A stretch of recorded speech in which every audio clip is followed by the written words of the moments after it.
आज हमें बड़ी प्रसन्नता भी, हमारे परम स्नेही मित्र डॉक्टर शेख मुबारक, जिनकी चर्चा हम हमेशा बोलते हैं, आज वो भी आए हैं तो हमें बड़ी खुशी। और इनके मुंह से हमेशा हमने एक भजन जो है सुना है डॉक्टर शेख मुबारक जी से। ये महाराज जी हमारे बचपन के मित्र हैं, डॉक्टर शेख मुबारक जी। हम दोनों का बड़ा बचपन एक साथ बीता और भली भांति ये हमसे परिचित हैं। लगभग 12 साल हमारी मैत्री को हो गया है। बड़ी बात तो ये, इनका नाम डॉक्टर शेख मुबारक है, लेकिन इन्होंने हमारी 3 कथाएं अपने गांव में अपने खर्च से करवाई, गांव वालों का सहयोग लेकर। भागवत कथा आज के जमाने में ही नहीं, सन 2011, 12 और 13 शायद ये बमीठा चंद्रनगर के पास एक गांव है चुरारन गांव में ये इनका पूरा परिवार रहता। आपको सुनकर के महाराज जी बड़ी प्रसन्नता होगी। इनके घर में वंशानुगत 60 साल से राम नाम संकीर्तन कीर्तन करने की परंपरा है। हाँ, और गांव में एक हनुमान जी का मंदिर है। उन सबके बड़े अनुयायी, हमारे भी बड़े स्नेही, हमारे तो परम मित्र हैं और डॉक्टर भी हैं, चतुर भी हैं। नंबर अच्छा, बड़ी बात तो ये, जब बागेश्वर धाम कोई नहीं आता था, तब यहाँ लाइट भी नहीं थी, तब ये यहाँ आकर के सुंदरकांड का पाठ करने आती थी। हाँ। आपको क्या बतावे, इन्होंने तो हमारे प्रत्येक पहलू को, जीवन को जिया है। महाराज जी ये बेचारा जो है, हम और ये यहाँ नीचे पहाड़ के नीचे कोई बना तना तो था ही नहीं, भीड़ उतनी आती नहीं थी, तो बालुओं में लेटे रहते थे दोनों। सोने के लिए भी स्थान नहीं था यहाँ, तो बालू डली थी यहाँ, बालू निर्माण के लिए बालू पर हम दोनों 1 साल तक लेटते रहे, रातों भर। बिच्छी सांप बड़ा उधम मचाते थे, लाइट भी नहीं थी, मोबाइल की टार्च से काम चला करके सुंदरकांड का पाठ, और रातों भर यहीं टिक्कड़ बनाए। 2 जन ने टिक्कड़ पाए, इनने हमें चाय बना दी। और ये मोटरसाइकिल से आते थे तो कई बार दूध खत्म हो जाता था, तो ये मोटरसाइकिल लेकर गंज जाते, वहाँ से दूध लाते, फिर चाय पिलाते। तो हम चाहेंगे पहले इनके मुख से एक गीत, इनका बड़ा अच्छा है, तो हम एक गीत सुन लें। इसके बाद पूज्य महाराज श्री जी का आशीर्वचन और वाणी को विराम। आचार्य जी भी आए हैं, हमें देखे देखे लगते हैं, हम परिचय नहीं हो पा रहे हैं। नहीं, ये आचार्य जी बैठे, बिहारी जी हैं।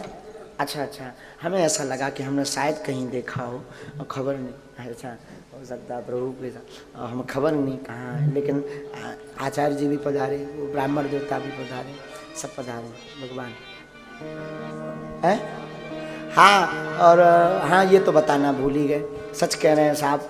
हम हमेशा बोलते थे जो बेटियों का विवाह 1 मार्च को हो रहा ना, ये जरूर इस सबको भेजिएगा, हम सबको बताते ये घटना, हर कथा में बोलने का प्रयास करते हैं। जो 1 मार्च को अथवा 3 साल से लगातार गरीब बेटियों का विवाह बागेश्वर धाम की दान पेटी से बागेश्वर धाम के भक्तों द्वारा करवाया जा रहा, उसकी शुरुआत का संकल्प दास के निज जीवन से शुरू होता है। हमारी बहन जी थी, उनके विवाह में, माता जी भी आज विराजमान है, तो उनके विवाह में पैसा मिल नहीं रहा था उधार, खूब मशक्कत की, बन जाते हैं लाखों रिश्ते, जब पैसा पास होता है टूट जाता वो रिश्ता गरीबी में जो सबसे खास होता है। और बहन जी के विवाह में धन की बड़ी दिक्कत थी। हम माताजी और पिताजी बैठ कर के चर्चा करते थे कि बहन का विवाह कैसे होगा। जो रिश्तेदार मिले थे वो बड़े प्यारे थे, तो अब उन्होंने कुछ मांगा नहीं, फिर भी उस जमाने में भी 2-3 लाख का खर्च की व्यवस्था नहीं हो पा रही थी, 1 लाख भी घर पर नहीं था। कैसे हम विवाह करवें, कैसे उपहार में दहेज देवें, यही मन में विचार था। उधारी के लिए जो हमारे परिचित के गांव के लोग थे आसपास के, खूब मांगा, पर उधारी भी आजकल बड़े आदमियों को मिलती है जो चुका सके, भला दीनहीन को उधारी भी नहीं दी जाती, उधारी भी नहीं मिली। उसी वक्त हमारी इनकी बड़ी मित्रता थी, घनिष्ठ मित्रता। तो फ़ोन एक हमारे पास नोकिया मोबाइल था, पुरोहित कर्म, हम कर्म कांडो कथा और दादाजी की सेवा करते थे। हमने इनको फ़ोन लगाया, इन्होंने कहा आप बमीठा आकर हमें मिलो। महाराज जी हमने ऑटो पकड़ी, हमें आज भी पूरा बाकिया ज्यों का त्यों स्मरण है। तो ऑटो पकड़ करके हम बमीठा तक गए। ये अपनी मोटरसाइकिल पर हमें बैठा करके बमीठा के आगे एक पेट्रोल पंप है, वहाँ पेट्रोल पंप पे इन्होंने हमें चाय पिलाई। लगभग शाम हो चुकी थी। हमने इन्हें पूरा बाकिया बताया, बहन जी की शादी है और धन की व्यवस्था नहीं हो पा रही है, शादी को 10 दिन रह गए हैं, करना है, उधार नहीं मिल रहा है, अगर आप हमारी मदद कर दो तो जैसे भी हम भागवत आदि कुछ करेंगे अब आपकी चुका देंगे। इन्होंने बिना बेचारे, ये हमको प्रेम में कभी कभी धीरू कहते थे, और ये बीच बीच में कभी धीरू भाई अंबानी, धीरू भाई ऐसे नाम से इन्होंने हमारा हाथ पकड़ा और आंखें हमारी डबडबाई तो थी ही, तो हमने कहा कि ऐसी, इन्होंने हमारा हाथ पकड़ा और बोले आप चिंता मत करो और हम व्यवस्था कर देते।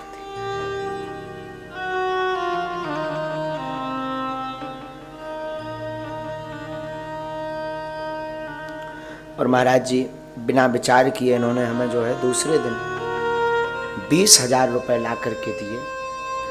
और बात यहीं नहीं रुकी, उपहार की टेबल से लेकर के, बेड से लेकर के, अलमारी से लेकर के इन्होंने लोगों को जोड़कर पूरा दहेज का सामान ला करके हमारे घर पर रख दिया। अपने हाथों से, जैसे हमारी नहीं इनकी बहन हो, अपने हाथों से पूरा विवाह कार्यक्रम में पंगत से लेकर के विदाई करवाई इन्होंने। बाद में हम वो रुपया 2 साल बाद चुका पाए। 2 साल तक कोई काम लगा नहीं, भागवत लगी नहीं, कथा लगी नहीं।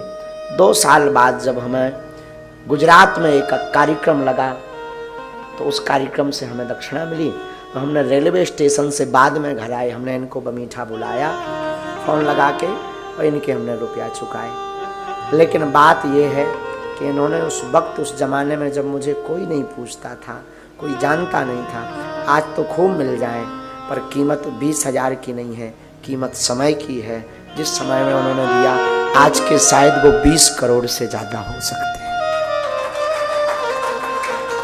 इसीलिए हमने फिर उसी दिन दृढ़ संकल्प कर लिया था कि कभी अगर हम पर बालाजी कृपा करेंगे, कभी अगर गुरु जी की हम पर कृपा होगी, तो हमारे जीवन काल में जो भी धन आएगा उससे अब किसी भाई को हमारे जैसा रोना ना पड़े, उन गरीब बेटियों का और बहनों का हम विवाह करवाएंगे। इसीलिए 1 मार्च को 10-20 नहीं 108 बेटियों का विवाह बालाजी की कृपा से, हमारी तो कोई क्षमता नहीं, बालाजी की कृपा से 2020 में भी हुए, 2021 में हुए 21 बेटियों का, 19 में हुए 17 बेटियों का, फिर से 108 बेटियों का विवाह। और हम निवेदन करेंगे, आप अमीर आदमी को सहयोग कर पाओ ना कर पाओ, मैं निवेदन करूं जिसका कोई ना हो, प्लीज उसकी सहायता आप जरूर करें। ऐसी हमारी मित्रता है दोनों की। तब से आज तक हमारी मित्रता, बड़ी उतार चढ़ाव जीवन में हमारी व्यस्तता बहुत आई, तो बीच में ये नाराज भी हुए, अब तो आप बड़े बन गए हो, अब तो तुम कृष्ण बन गए हो, सुदामा को भूल गए हो। तो खूब हमने इनकी बातें सुनी, ताने सुने, खूब इनने हमें गाली भी बकी हंसी में, गाली तो कभी नहीं बकी, लेकिन कभी भी इन्होंने हमारा साथ नहीं छोड़ा। आज भी हमारे पिताजी को पिताजी कहना, घर की दवाई ववाई की व्यवस्था से लेकर के पूरी व्यवस्था, माताजी को माताजी, इनकी माताजी भी हमसे बड़ा प्रेम करती, बहनें भी इनकी बड़ा प्रेम करती, और ये राखी बंधवाने हर उस पर घर आते हैं। अब इनकी बड़वारी नहीं हम कह रहे हैं, हम ये इस बात को कह रहे हैं, काश ऐसा मित्र सबका हो। हाँ, हम चाहेंगे कि बालाजी करें, अगर हमारी बालाजी कथा सुन रहे हो व्यासपीठ से, तो हम निवेदन करेंगे ऐसा एक एक मित्र सबको पगला मिले। हाँ, ऐसे हमारे ये डॉक्टर शेख मुबारक हैं, और हम चाहेंगे कि जो भी आपके आसपास दीनहीन हो, कथा करना, धनवान बनना, धन कमाना, महाराज ये तो बहुत छोटी बात है। नाचने वाली नचनारी भी करोड़ों कमा लेती है, पर कमा करके किसी जरूरतमंद को दान देना ये बड़ा काम है।